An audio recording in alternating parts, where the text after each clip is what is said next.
Hello, this is Diane Shoemaker from the Ohio State University Extension, and we are going to talk briefly today about updates to the Dairy Margin Protection Program. Participating dairies can continue to opt out of the 2018 program and not pay the $100 administrative fee if they had previously participated in the program. However, for those participating who qualify as a limited resource, beginning, veteran, or disadvantaged farmer, they can take advantage of a fee waiver, and that applies to the $100 administrative fee. There is a change in the production history premium break, and that has been increased from the first 4 million pounds of covered milk to the first 5 million pounds of covered milk, and the premiums have been decreased for that first 5 million pounds of covered milk, and that would include the Tier 1 premiums. In the gray, you can see the old Tier 1 premiums that applied to the first 4 million pounds of production, and contrast those with the next column, which is the new Tier 1 premiums, which are applied to the first 5 million pounds of covered production history. And as we look at the $8 margin premium level, under the old Tier 1 fees, coverage would have cost 47.5 cents a hundredweight. That has been decreased in the new Tier 1 premiums to 14.2 cents. Tier 2 premiums continue at the same level, so for any covered milk above 5 million pounds, the premiums are significantly more expensive, and at the $8 level are $1.36 per hundredweight.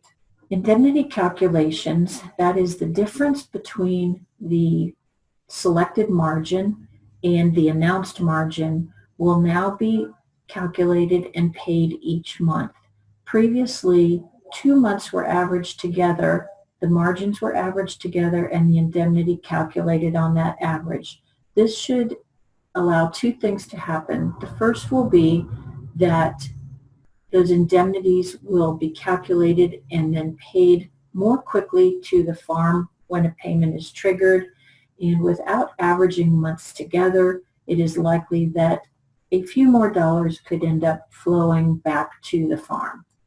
Because of these changes, sign-up has been reopened and opened on April 4th and continues through June 1st. Farmers who made an election for 2018 during the sign-up period in 2017 must return to their Farm Service Agency office and sign up again. Coverage will be retroactive to January 1st of 2018. Farms still may not participate in both the Dairy Margin Protection Program and the Livestock Gross Margin Insurance Program. If they have signed up for livestock gross margin insurance and have not covered the entire year, they can work with their Farm Service Agency office to see what options are available to them. Farms who are considering should go to dairymarkets.org or their Farm Service Agency website, where they can find access to this Margin Protection Program decision tool.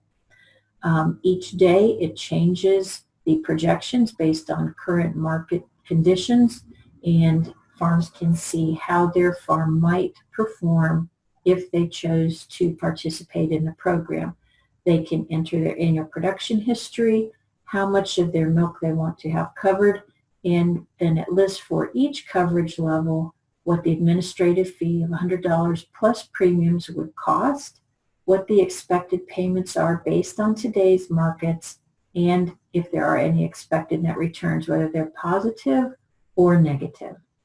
For farms with more than 5 million pounds of production history, they need to carefully look at the program and how much of that production history they would cover. There are some opportunities to cover from 25% to 90% at 5% increments.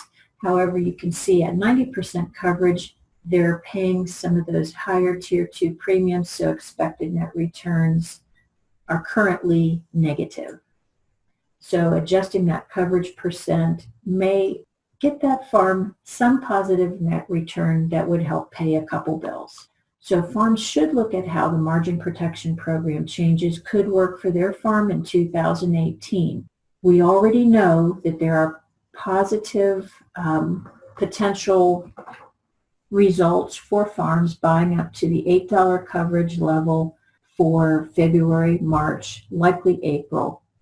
Look at those potential payments and compare those to the premiums charged at those covered levels. And if there is potential for positive return from program participation. Because premiums aren't due in full until September, consider paying those premiums first with the dollars received from the program so that dollars are available to make those full payments rather than coming into the fall and being concerned where dollars will come from.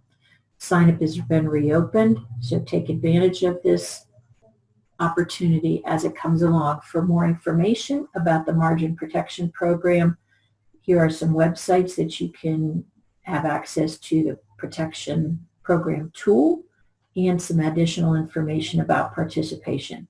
This is Diane Shoemaker from the Ohio State University Extension.